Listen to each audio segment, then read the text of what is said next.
नमस्कार, Ram Ram. BNA network के YouTube channel पर आपका स्वागत है। मैं हूं कुलभूषण। अगर आप हमारे चैनल से अभी तक नहीं जुड़े हैं तो कृपया चैनल को सब्सक्राइब कर लीजिए और कंटेंट पसंद आता है तो इसे भरपूर लाइक भी कीजिए। अभी शराब घोटाला चल ही रहा था कि सुप्रीम कोर्ट में केजरीवाल सरकार पहुंच जाती है, यानी दिल्ली सरकार 3,000 करोड़ रुपया मांगने कि हमें दिल्ली जल बोर्ड में 3,000 करोड़ रुपया नहीं दिया जा रहा है। तो सुप्रीम कोर्ट के सीजेआई डीवाई चंद्रचूड़ साहब ने चीफ सेक्रेटरी को तलब किया और सारी फाइलें मंगवा ली। तो चीफ सेक्रेटरी और वित्त विभाग के सेक्रेटरी ने जो रिपोर्ट सौंपी है उसमें यह बताया गया है कि 2015 से 2023 तक 28,400 करोड़ रुपया दिल्ली जल बोर्ड को जारी किया गया और 73,000 करोड़ रुपए का कर्जा हो गया है दिल्ली जल बोर्ड पर। 28,400 करोड़ रुपया जो जल बोर्ड को जारी किया गया उसका कोई हिसाब किताब नहीं मिल रहा है और फंड को डाइवर्ट कर दिया गया है।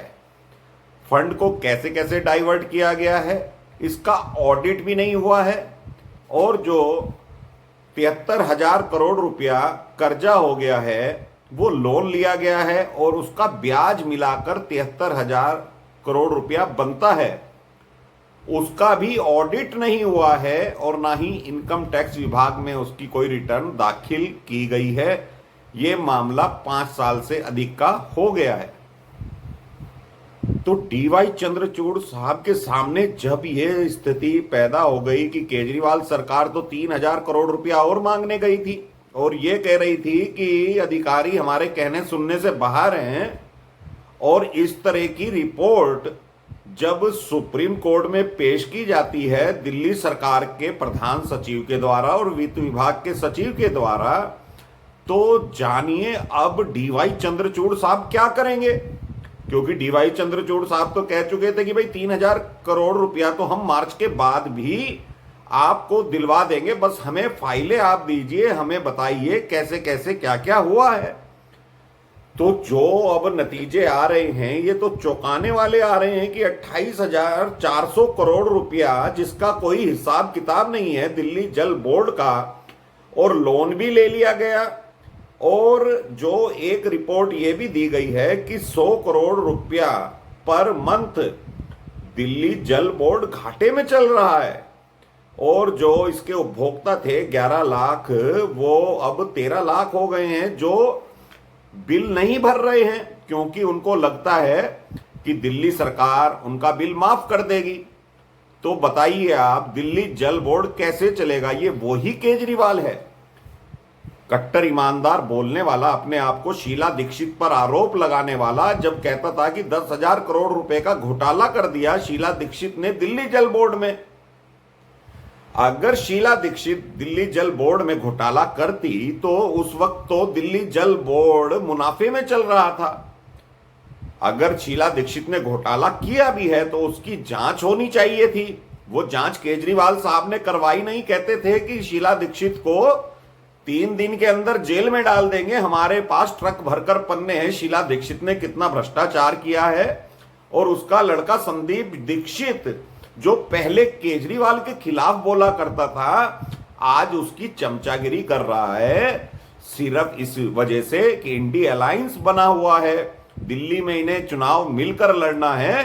तो भ्रष्टाचार करने वाला और भ्रष्टाचार के खिलाफ बोलने वाला आज दोनों का गठजोड़ हो गया है दिल्ली के लोकसभा चुनाव के लिए।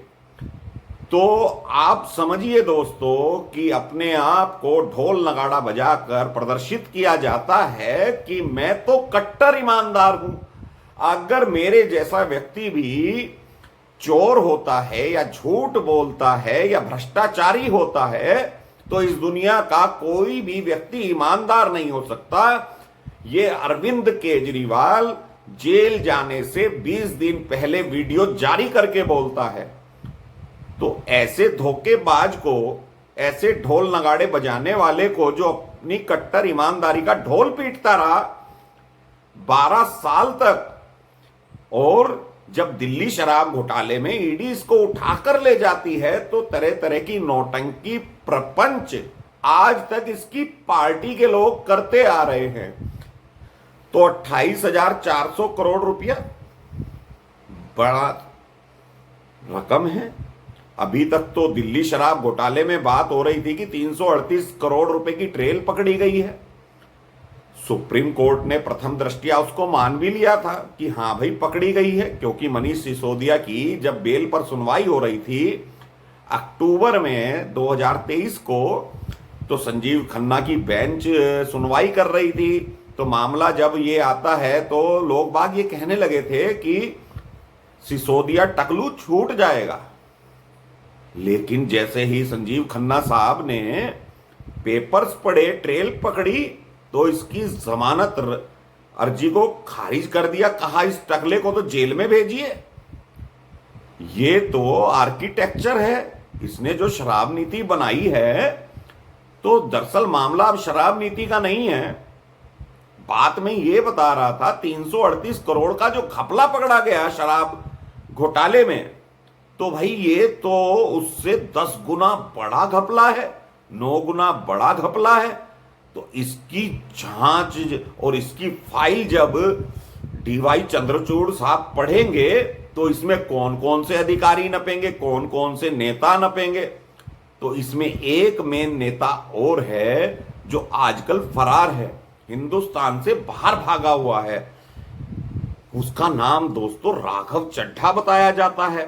सांसद है आम आदमी पार्टी का, पहले दामाद बनने की तैयारी कर रहा था केजरीवाल की। केजरीवाल का दामाद उसको घोषित किया जा चुका था, घोषित रूप से बोलते थे कि ये तो भाई बड़ा अच्छा व्यक्ति है और केजरीवाल साहब के साथ रहता है, शायद केजरीवाल साहब इसको अपना दामाद बना लेंगे। लेकिन मुझे तो अब लग रहा है कि अगर राघव चड्ढा जैसे ही हिंदुस्तान की धरती पर कदम रखेगा, इसको सरकारी दामाद बनाया जाएगा। इसको भी तिहाड़ जेल में क्रिकेट खेलने के लिए भेजा जाएगा केजरीवाल की टीम में। भाई तू क्यों बाहर घूम रहा है? ये व्यक्ति 1.5 महीने से हिंदुस्तान से बाहर है।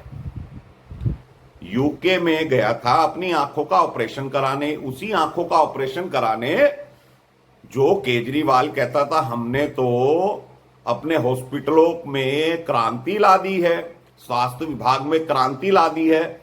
लेकिन राघव चड्ढा बेचारा अंधा था, उसे दिखाई नहीं दिया, बहरा भी हो गया, सुनाई नहीं दिया। भाई केजरीवाल ने स्वास्थ्य विभाग में क्रांति ला दी है तो इलाज यहीं करा लेता। लेकिन यूके गया था और यूके में किससे मिल रहा था? खालिस्तानी समर्थकों से। तो ये आपिये और पापिये किस तरह से बरगला रहे थे देश की जनता और दिल्ली की जनता को, तो ये अब पोल इनकी खुल चुकी है। और ये जो पोल खुलेगी 28,400 करोड़ के एवज में, वित्त विभाग ने कई विभागों की फाइलें भेज दी है डीवाई चंद्रचूड़ साहब के पास कि साहब इन्हें भी देख लो कि किस तरह से किस विभाग में कितना पैसा आता है। ये लोग उस पैसे को खर्च नहीं करते। मान लीजिए शिक्षा विभाग का बजट इन्होंने पास किया 40 करोड़ रुपया, तो ये 20-22 करोड़ रुपया खर्च कर देते हैं, बाकी पैसे को डाइवर्ट कर देते हैं। और वो डाइवर्ट जिस रास्ते से करते हैं बीच में से खींच लेते हैं उस पैसे को, यानी घपलेबाज। किस किस तरह से ये लोग घपला करते रहे, तो वित्त विभाग ने इनकी सारी पोल, इनकी सारी फाइलें अब सुप्रीम कोर्ट भेज दी हैं, जिसको डीवाई चंद्रचूड़ साहब आराम से पढ़ेंगे, निर्णय लेंगे कि भाई ये केजरीवाल तो अपने अधिकारों के लिए आया था सुप्रीम कोर्ट में, ये कहने आया था बड़ी चतुराई से कि भाई ये दिल्ली सरकार जनता के वोट से चुनी गई सरकार है, ये जो अधिकारी हैं हमारी नहीं सुनते, ये केंद्र सरकार की सुनते हैं, तो इन्हें हमारे अधीन कर दिया जाए। तो डीवाई चंद्रचूड़ साहब ने कर दिया था। उसी रात इस व्यक्ति ने अपने घोटाले की फाइलें निकलवा ली, सस्पेंड करने लगा, ट्रांसफर करने लगा, पोस्टिंग करने लगा अधिकारियों की। ये इतना बड़ा नटवर लाल धूर्त व्यक्ति केजरीवाल पकड़ा गया। सीसीटीवी कैमरे में पकड़ा गया। फिर केंद्र सरकार एक अध्यादेश लाई तो इसका दांव वहां पर फेल हो गया। तो इसने प्रमुख सचिव पर आरोप लगाने शुरू कर दिए, उसके लड़के पर लगाने शुरू कर दिए, भाई ये तो घोटालेबाज व्यक्ति है। लेकिन बेचारा केजरीवाल आज जेल में, कल तो चौथी पास राजा की कहानी पढ़ रहा था, आज जो ये खबरें हाईलाइट हो रही हैं 2 दिन से सुप्रीम कोर्ट की, अब ये गुणा भाग में लग जाएगा। भाई अब मुझे जवाब क्या देना है? ये जो राघव चड्ढा जल बोर्ड में कार्य करता था और एक इसका वफादार साथी जो कि प्रकाश में नहीं आया 2 दिन से, उसकी भी चर्चा हो रही है, ईडी के कब्जे में है, सवाल जवाब हो रहे थे। नाम बताएं उसका, विभव कुमार। ये वो विभव कुमार है जो 2007 से लेकर केजरीवाल का वफादार बना हुआ है। केजरीवाल के पास तक पहुंचने के लिए विभव कुमार का सहारा लेना पड़ता था। विभव कुमार जो चाहता है वही आम आदमी पार्टी में होता है और वो ही शीश महल में होता है। विभव कुमार कहता है केजरीवाल के मुंह पे आज शाही कौन फेंकेगा, तो वो स्क्रिप्ट तैयार की जाती है। केजरीवाल को आज कौन सा रिक्शा वाला थप्पड़ मारेगा, वो स्क्रिप्ट भी विभव कुमार लिखता है। केजरीवाल की शर्ट कितने नंबर की होगी, वो स्क्रिप्ट भी विभव कुमार लिखता है। तो दिल्ली जल बोर्ड के घोटाले में विभव कुमार के घर पर भी छापा पड़ा था और क्या मिला था, दस्तावेज मिले थे ईडी को, वो कब्जे में ले लिए ईडी ने। और कल विभव कुमार ईडी के सवालों का जवाब दे रहे थे, उसमें दुर्गेश पाठक भी थे, वो भी बेचारे फंस गए हैं क्योंकि ये सारे कट्टर ईमानदार हैं जी। ये तो खामखा में मोदी सरकार इनको परेशान कर रही है, नोबेल पुरस्कार मिलना चाहिए। ये तो केजरीवाल इतना शांति प्रिय आदमी है, बेचारा घपला भी नहीं करने दे रहा है मोदी इसको। तो अब डीवाई चंद्रचूड़ इसको किस तरह से रगड़ कर मसल कर रख देंगे, ये तो अब सुप्रीम कोर्ट को तय करना है। लेकिन सारी फाइलें, एक फाइल के चक्कर में इसकी सारी फाइलें प्रधान सचिव ने, चीफ सेक्रेटरी ने डीवाई चंद्रचूड़ साहब को पेश कर दी हैं। तो दोस्तों आप तय करिए ये कट्टर ईमानदार हैं या कट्टर भ्रष्टाचारी हैं। अभी तो ये भ्रष्टाचार के मामले चल रहे हैं, इसके बाद एनआईए की टीम इसकी जांच करेगी। जो विदेशों से ये फंडिंग लेता रहा खालिस्तानियों के नाम पर, देश तोड़ने के नाम पर। तो अभी के लिए इतना ही दोस्तों। मेरा कंटेंट आपको कैसा लगा प्लीज लाइक जरूर कीजिएगा, चैनल को सब्सक्राइब जरूर कीजिएगा। धन्यवाद, नमस्कार, भारत माता की जय।